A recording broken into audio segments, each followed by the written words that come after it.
예. 이파리가 한장 나오죠. 알이 이파리가 예. 지금 요래된 것도 있고 요래 쫙 펴진 것도 있고 탈수입니다. 요래 펴진 거는 지금 이게 우리가 워낙 그 한 장 따오고 있어. 큰 놈은 이파리 한장 따오 있어. 괜찮습니다. 따오 있어. 자, 이 잎이 어떤 물질에 의해서 우리가 에세틱 턴 자리거든. 저기가요. 턴 자리이기 때문에 강하게 이 세포가 굳어질 수 있습니다. 그리고 타버리면 이렇게 안으로 오므려지죠. 그죠? 이 타버리니까. 요거와 요거는 동일한 놈입니다. 이제 이해됩니까? 예, 그래서, 그리고 요 위에 것들은, 부드러운 것들은 쪼무려지는 거는 그 탈수입니다.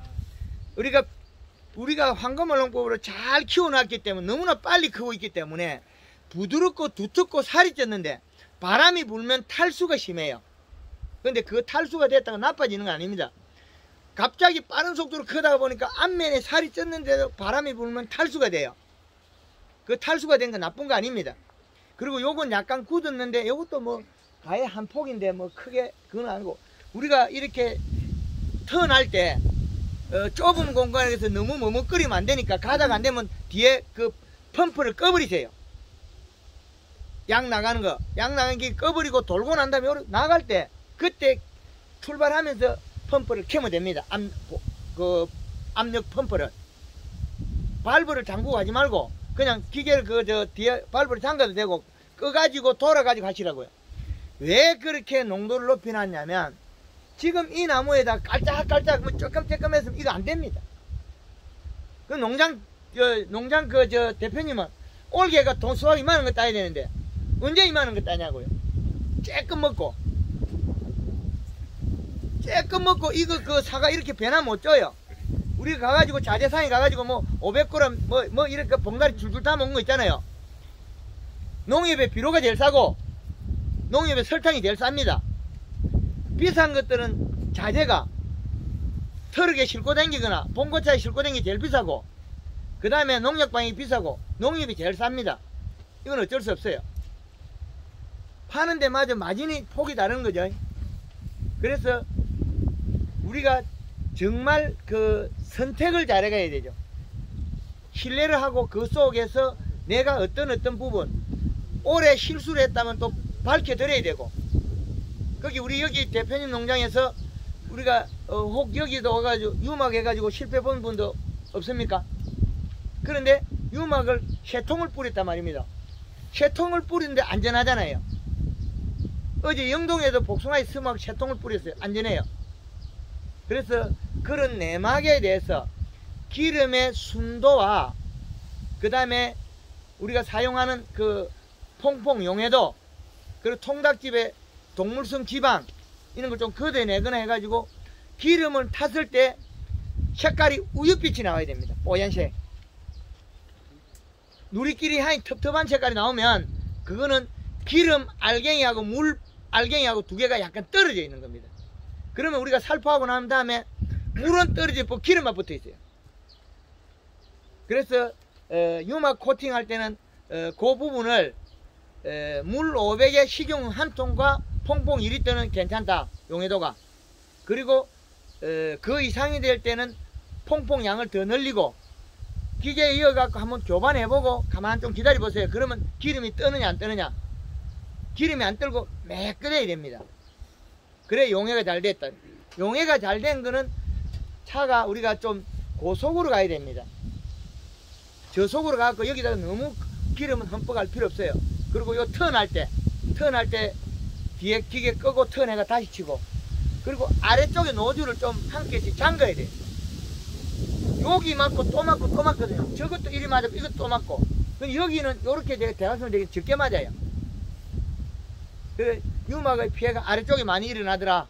위쪽에는 좀 덜 일어나더라. 그래서 노즐을 잠그는 방법. 그리고 또 12월 달에 살포하면 우리가 바람이 많이 불고 이러기 때문에 우리 농가들이 약이 제대로 안 맞았다. 그래서 또 기계를 더 천천히 가버린 거예요. 그런 경우 그런 거는 유막에서는 앞으로 많이 주의를 해 주시기 바랍니다. 그래야만이 황금알농법 해난 이 농장이 살아난 거는 지난 겨울이 다른 해보다 마이너스 2도 온도가 낮았습니다. 평년 온도보다. 그렇기 때문에 이 농장에서는 동해가 많이 일어날 수 있는 조건이에요. 뒤에 오목하고 양달적이고 따시기 때문에. 그런데 유막을 세통을 했다는 거죠. 그래서 우리가 이거 유막을 할 때는 이제 내가 실내를 쌓아 가지고 천천히 올라가라. 물 500에 식용유 콩기름 한 통부터 해보시라는 거죠. 퐁퐁은 2리터 이상을 2 내지 4리터 쓰라 그랬는데 그 용은 해석했을 때 기름과 물이 잘 섞이면 우윳빛이 뽀얀빛이 나와요. 근데 잘못된 건 누리끼리 해요. 그래서 뽀얀 색깔로 만들어라. 그게 최고다. 그래 말씀드리겠습니다. 유막에 대한 부분 또 질문 있습니다. 그리고 이제 다른 거에 대해서 질문해 주시고 그 다음에 제가 드리도록 하겠습니다. 혹 질문 있는 분 있습니까? 예. 나무가 예. 이렇게 있잖아요. 예. 그러면 여기서 가지가 부진 나왔다고 아까 말씀드렸잖아요. 예. 많이 나왔는데 예. 이런 가지 여기에서 수도 없이 많이 나왔지. 예. 그러면 따줘야 되나? 서로 따줘야 되나? 따면 안 됩니다. 위로 솟구친 것도 위로 쓴 것도 그냥 두고 옆으로 뻗은 것도 그냥 두고. 따지 말아요. 예. 왜 그러냐면 요 가지에서 이게 여기 이 자리에서 높은 자리에서 척지가 앉아 위로 써 있고 옆으로도 나왔단 말이에요. 그럼 높은 거를 그냥 두세요.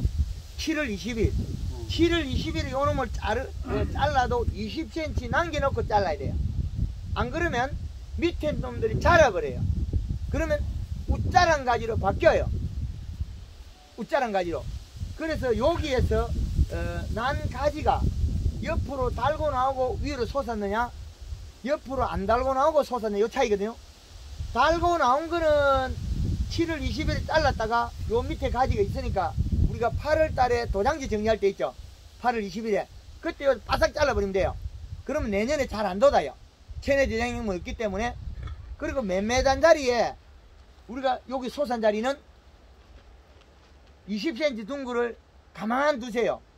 내년 겨울 전정 때 2cm 높이를 자르면 또 내년에 그 다음에 어떻게 되냐면 그 봄순이 나올 때 도장지가 나오고 옆으로 달고 나와요. 그래서 우리가 이 척지를 만들 때는 웃자람이 없는 가지를 만들어야 돼요. 웃자라는 가지를 만들어 놓으면 사과가 안 열고 우리 휘은 거 있죠. 휘우고 비틀면 웃자란 가지예요. 근데 그러면 빡빡해서 잎사귀가 상당히 많아서 약 주는데 약이 다 안 맞거든. 괜찮아요. 사과에도 안 맞고. 괜찮아요.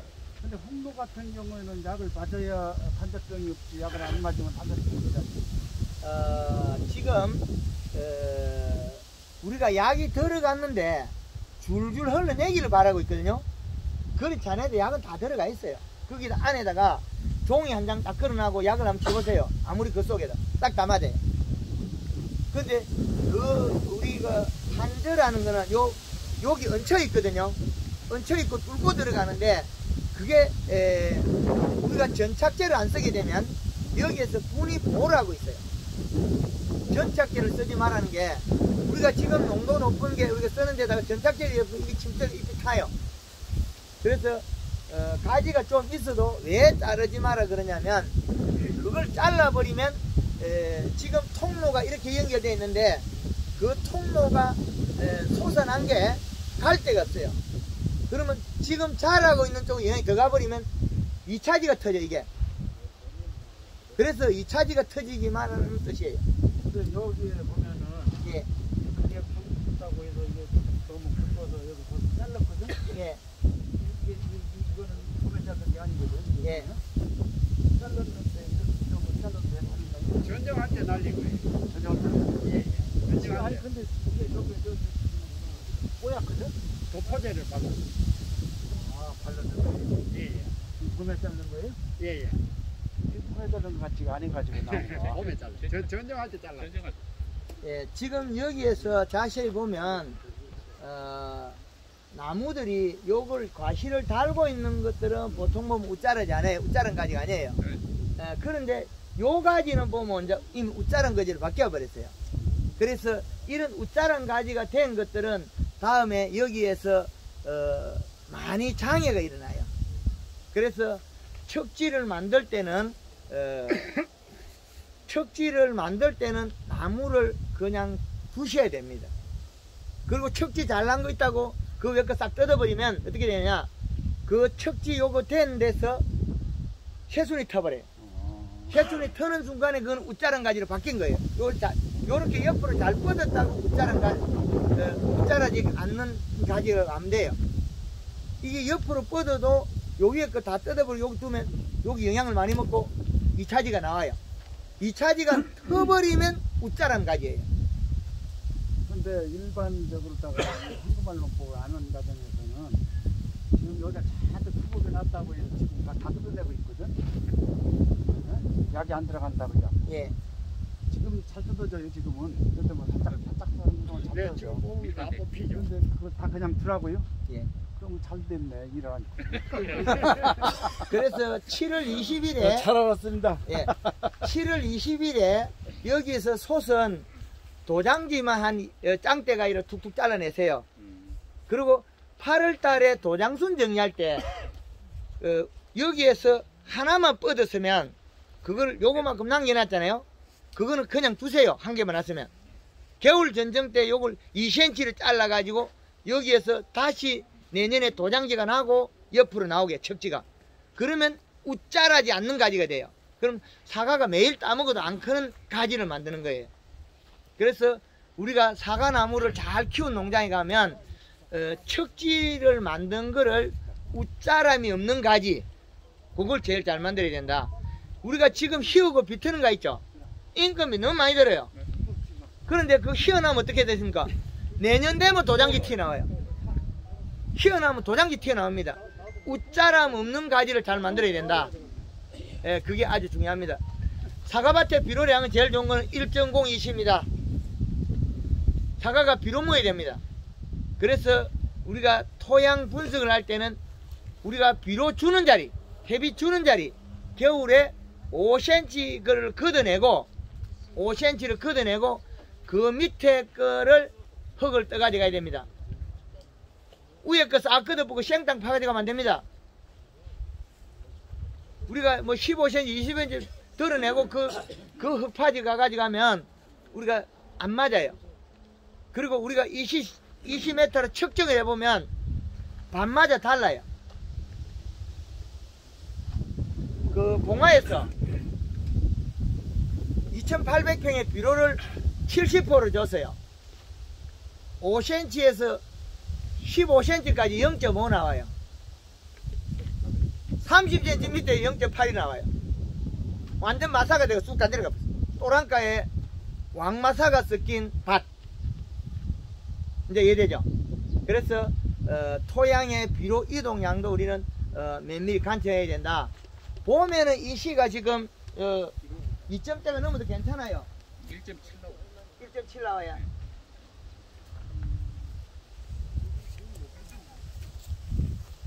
(1.74) 나오는데 지금 1.7, 1.74 나오면 그냥 따라가면 됩니다. 그냥 사과나무 지가 알아서 하겠니. 영양에 어제 어떤 영동 오신 최용석 회장님이 그 초보자를 작년에 지도를 해줬어요. 황금알 농법으로. 그 농가에서 이 시가 봄에 1.8까지 1.9까지 나왔어요. 그럼 결국에 뭐냐, 첫 경기 꽂아보고 비료주지 마라 비료주지 마라 가을까지. 결국엔 연면 12만 해라. 연면 요 끝이거든요. 그건 사과를 10월 말에다 따버려요. 이 시 값이 있어야만이 사과 말을 잘 듣습니다. 비료량. 예. 재는 데마다 차이가 너무 많이 나던데 그건 평균치래요. 좀 괜찮습니다. 좀 많은 걸 기준 잡아 있어. 많은 데는 2점을 나오고 그게 1등입니다. 작은 데는 0.5 나오고. 그거는 조금 가다가 좀 작게 갔다 생각하고 그래 하이소. 아는 비가 몇 분 맞으니까 자꾸 맞아요. 어제 예. 안 해도 되겠습니까? 질문한 게 있어요. 예. 마순이 봄에 농해를 입어가지고 잎이 난 다른 건 영상도 쫙 나왔는데 나머지는 막 잎이 안 나왔어요. 예, 이런 상태에서 지금 골든그린하고 설탕하고 한번 같이 시행해도 되는가 어떻습니까? 예. 저 살리낼 방법은 예. 나무가 삐리삐리하고 안 되는 것들, 정시행 것들을 살리는 방법은 연면시비밖에 없습니다. 지상부에서 몸통은 잎을 만들어낸 것밖에 못해요. 피부 함수량을 늘려주면 나옵니다. 그래서 봄에 요 미세살수가 있으면 물을 뿌리란 말이 그 말이에요. 물을 계속 뿌려가지고 피부를 뚫고 나오라는 뜻이거든요. 그리고 그렇게 되면 그 다음에 잎이 나왔다면 우리 요 농장 대표님 요 조그만 할 때부터 계속 연면시비 하는 거예요. 그게 제일 잘하는 거예요. 요 작은 것을 목면시비를 해서 눈을 출발을 크게 했을 때 출발이 큰 거지 잎이 나왔을 때는 별개예요. 잎에다가 공급해주면 그 잎이 작은 잎들이 영양을 먹었을 때 그 다음 안에 눈들은 다 큰 거예요. 크게 만드는 거예요. 작년에 이 농장에서 잎이 이렇게 큰 게 아니라는 거죠. 그런데 올해는 바뀌었다는 거죠. 이거는 2.6기가 나왔는데 예, 이 추비를 안 줄 거지 이제. 그렇죠. 이 가을까지 가는 거죠. 가다가 없으면 줘야 된다. 없으면 없을 때 줘야 된다고요. 예. 그 김천의 짠돌이가 작년에 그 9월 1일에 그 해가지고 비료를 갖다가 100평당 200평당 유한을 한 포를 9월 5일에 뿌렸어요. 그리고 거기다가 완효성 비료를 또 한 포 뿌렸어요. 사과 따기 한 달 전에 유한 비료 들고 포대 들고 하면 이해가 안 되죠. 비료 먹어야 익습니다. 이파리가 제일 좋아하는 게 비료예요. 뿌리는 제일 좋아하는 게 잎에서 내려오는 영양이고 잎이 제일 좋아하는 게 요소 비료예요. 그런데 적당량이 맞아야 되겠죠. 그런데 잎이 제일 좋아하는 게 비료다. 잎이. 그래서 잎의 비료는 꼭 필요한데 잎의 비료가 아니고 뿌리에서 먹어 올리는 거예요. 뿌리가 제일 좋아하는 건 뭡니까? 뿌리가 제일 좋아하는 건 잎에 연면시비 해달라 그래요. 이거밖에 없습니다. 뿌리가 제일 좋아하는 일은 잎에 연면시비 해달라. 잎이 제일 좋아하는 건 뭐겠습니까? 뿌리에 비료 해달라. 이 두 가지예요.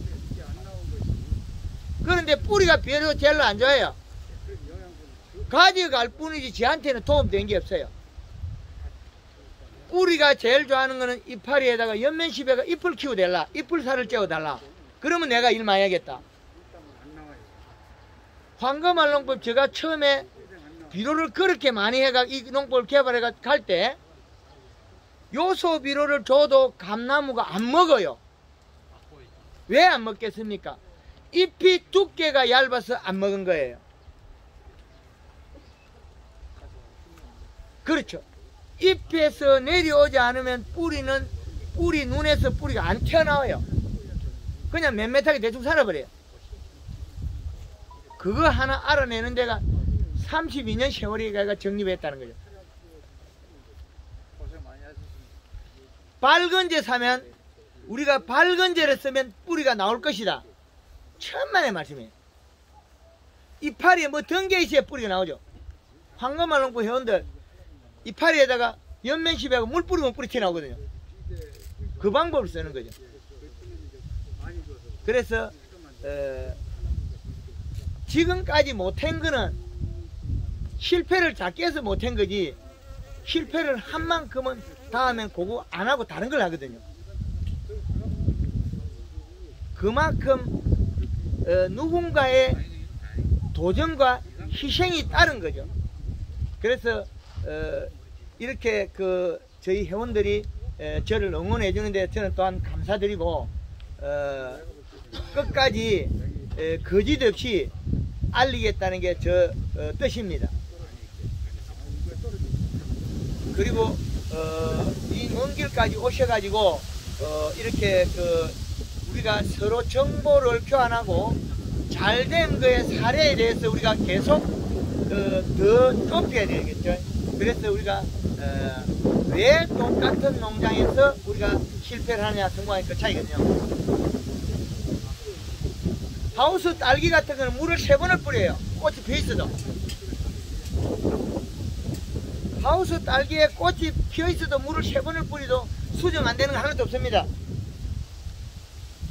우리도 온도가 낮은 시기에 사과가 꽃이 피면 물을 뿌리든 골드그린 설탕을 뿌리든 줘야 됩니다. 계속 주지 않으면 얘가 수정 불량이 되고 동해가 일어날 수밖에 없습니다. 그래서 봄 냉해가 일어나는 것은 내년에 방제는 꽃이 펴있든 잎이 나와있든 내일 아침에 온도가 4도 5도 내려가면 영하로 저녁에 에센스가 물채워갖고 영양제 옅은지 설탕은 꼭 넣고 설탕은 꼭 넣으셔요. 그래가지고 5kg 열 거냐 10kg 열 거냐 5kg 여도 안 죽고 10kg 여도 안 죽습니다. 5kg 여도 안 주고 10kg 안 죽으니까 밤에 살포해가지고 얼려버리는 거죠. 얼려버리는 게 제일 보약입니다. 그 이상 온도 안 내려갑니다. 그리고 설탕으로 해서 얼려놓으면 이게 또 이게 아침에 녹으면서 흡수가 됩니다. 그러면 효과가 좋아져요. 나쁜 게 없어집니다. 그 설탕 대화 설탕을 살포하는 시기가 있을 거 아닙니까? 저는 이제 초보기 때문에 잘 모르겠는데 그 대화 뭐 며칠 전에부터 하던지 그런 게 있을 거 아닙니까? 그런 꼬두에 살포해라 그랬잖아요. 네? 꼬두에다가. 꽃두에 그렇지. 밤에 그 한겨울에 할 필요 없지 않습니까? 꽃이 피었을 때. 네? 그러니까 봄에 대화 전에 뭐 한 2주에 한다든지 한 달 전에 한다든지 그거는 자주 계속하고 목맨시 유튜브 영상을 좀 더 보이소. 예, 그 지금 너무 낮게 수준에 해보면 우리가 지금 문제가 되지. 많은 친구들이 꽃이 피 있는 상태에서 내일 아침에 영하로 내려간다. 영하 4도 5도 떨어진다. 그럴 때 저녁 12시 돼서 0도 지점이나 이때 돼서 가가지고 물 500에 설탕을 뭐 3kg 쓸 거냐 5kg 쓸 거냐 10kg 써도 괜찮다. 그래서 얼려버리라. 대화기에 우리 사과꽃이 한계 온도가 대화기에 1.7 마이너스 1.7도입니다. 7도가 넘으면 피해를 받습니다. 피해를 받는데 이때까지는 이 꽃이 다 이런 식으로 피는데 올해는 이 어떻게 했습니까? 예. 여기 이만큼 자라 나와가지고 예. 여기서 꽃이 피거든요. 예. 그런 게 참 많더라고. 예. 방금만 놓고 인간이 있는 겁니까? 안 그러면 나무가 뭐. 전년도에 체내 저장양분을 갖고 있습니다. 새순에 그 처음에 여기는 물론 요 마디를 자세히 보면 요게 짧아요. 짧은데 길이를 좁힌 거지 늘린 거는 별로 없거든요. 꽃이다. 예. 꽃대는 길어집니다. 꽃이 여기서 이렇게 딱 피잖아요. 예. 이만큼 놓아가지고 꽃이 이만하고 꽃이 이만한 게 피더라고. 예. 아, 작년에 그 잎이 갔을 거예요. 올해 꽃이 이것도 길고 지금도 피더라고. 꽃도 아니, 그러니까 엄청 크고. 그게 작년에 잎이 갔을 거예요. 잎이 가가지고 갈반에가 떨어졌어요. 아니 근데 그 열매가 나는 저 이렇게 몇 군데 물어봤는데 모스는 이게 모스는 왠지리 사가고 모스는 사가라 그러는데 예, 모스는 근데 지금 현재 봤을 때는 정말 열매가 좋아요. 이만해. 열매가 지금 다른 열매보다 더 열매가 정말 좋더라고. 예. 그래서 나는 그게 한꺼번에 아니. 그게 바뀌어요. 꽃이 연면시 비해서 꽃 크기가 이렇게 크게 피고 많이 더 커요. 대표님이 예. 그 여수를 많이 하면은 찰식이 잘 안 된다고 그러는데 여수를 많이 해서 팔고 한꺼번하고는 상관이 없는 거래요. 예. 근데 지금 저게 벌써 지금 생식 기능을 부여시켜 놨습니다. 요소비료를 먹고 소화시키면 수정이 돼가지고 사과가 되는 거예요. 정말 좋아요. 이파리가 질소분이 제일 좋아요. 사과가 안 되는데 안 되는데. 질소분을 좋아하기 때문에 이 또 지금 약간 황금빛이 돌고 있죠. 색이. 그죠? 여기 또. 예. 그러면 생식 기능을 지금부터 데려가는 거예요. 여기에 비료 그 요소 한 골 한 포씩 묻잖아요. 근데 생식 기능이 좋단만 이야기 하잖아요. 지금 사과는 지금부터 익히고 있다. 그렇기 때문에 장애가 없습니다. 그게 우리 모두 이야기하는 것이 실수가 많으면 이게 저 일찍 수확을 해야 되거든요. 그러니까 추석 밑에 어쨌든 간에 추석 밑에 한 20일 전에 15일 전에는 나가야 되거든. 그걸 이제 알을 색을 내야 되는데 지금 벌써 나요. 이제 거기는 하는데 이제 이거 항공할 하는 사람도 예, 이걸 숫기가 빨라요. 조절이 됩니다. 우리가 그 복숭아를 일주일을 땡겨버려요. 과일은 더 크게 키우고 아주 쉽습니다. 지금 하는 프로그램을 그대로 하면 그럼 염화가리를 더 시야 돼, 더 보충을 더 해야 되는 거예요. 3kg까지. 연변신으로 3kg까지 올릴 건데 지금의 염화가리가 2kg가 있다는 거죠. 그런데 3kg 쳐도 얘가 죽거나 실패 없어요. 지금 쳐도 밤에 치면 괜찮더라고요. 예, 3kg 치는데 오후에 치거나 아침에 치고 햇빛이 끝나면 탈 수도 있어요. 근데 오후에 치면 괜찮아요. 3시 위에 치면 안 타요. 염화가리 빨리 따고 싶은 사람 3kg 쓰세요. 그 대신 잎을 살을 째가 하라는 거죠. 잎이 두께가 얇은 아까 요 사과 있죠? 요거는 3kg 쓰면 조금 약해요. 잎 두께가 얇다. 그래서 이거는 오후에 치면 이것도 3kg 쳐도 괜찮아요. 잎이 이것도 어느 정도 뭐가 있거든요. 두께 두꺼우나 얘가는 완전 다르거든요. 그래도 얘도 염화가리 3kg 먹어도 괜찮아요. 그 얘는 그 잎에서 황금빛이 거리 많이 안 나와요. 그리고 힘줄에 약간 가리 성분이 있으나 적다는 거죠. 가리 성분이. 그 요 우리가 이쪽 잎들하고 이 힘줄 연맥이 노란색이 달라요. 그 이해되죠? 빨리 따고 싶으면 가리 농도를 높이면 되는데 가리 농도를 높이고 있으면 잎 두께를 두텁게 해라. 잎 두께 두터우려면 비료를 많이 줘라. 이 시가 1.5대는 지금 가야 돼요. 그것도 비료도 아닌 용성인비 이런 거 이어가지고 그 비료를 맞추면 안 돼요. 최소한 21- 복합 비료가 이 시를 맞춰야 되지. 용성인비 짠덩이 해놓고 이 시 높다 그러면 그건 가짜예요. 유황칼슘 넣어놓고 황산가리 넣어놓고 이 시 높다고 해서 사과가 정상화되는 거 아니에요. 그럼 완전성 비료 넣으면 어떻습니까? 그거요? 언제 나오게? 요소로 모여야 될 시기에 완효성 비료를 얹고 있으면 뒷북치는 거죠. 지금 이 시가 1.0이라면 우리 밭이 앞으로 축날 걸 계산해서 완효성을 넣는 괜찮아요. 완효성은 0.2에서 0.3밖에 안 나와요. 0.2에서 0.3. 한 0.2 계산하면 될 겁니다. 이제 이해되나요? 네. 완효성은 0.2. 요소나 복합비료는 빨리 나오는데 요소가 그 가리 성분이 없기 때문에 염화가리는 바로 나오거든요. 이 시가 복합비료하고. 근데 요소는 뿌리고 암모니아태에서는 측정이 안 됩니다. 질산태로 바뀌어야 되거든요. 질산태로 바뀌어야 되는 비료입니다. 지금 이 시기에 그 연변 시비 할 때 요소를 넣어도 됩니까? 요소요? 요소를 왜 넣어요? 질문이 있습니다. 제가 침투성 농약 쓰면서 예. 침투성을 이어가지고 약을 쳤는데 염화가리를 갖다 1kg를 이었거든요. 1kg를 이어 쳤더만은 부사 후지는 잎이 전혀 괜찮아요. 괜찮은데 아우리가 잎이 타더라고요.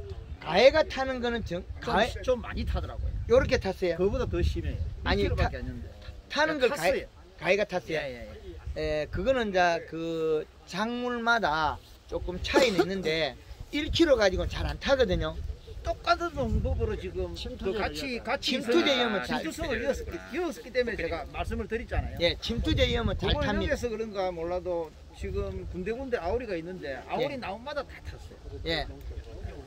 그게 이제 또 안 타고 그 나무가 전년도에 몸에나 탈수로 인해 가지고 새순이 안 좋은데 부실한 놈. 그런 거는 뿌리에서 영양이 못 오기 때문에 가지의 잎 속에 함수량이 낮은 것들. 그거는 피부 동해가 일어난 것들이거든요. 그런 데서 일부 나타날 수 있습니다.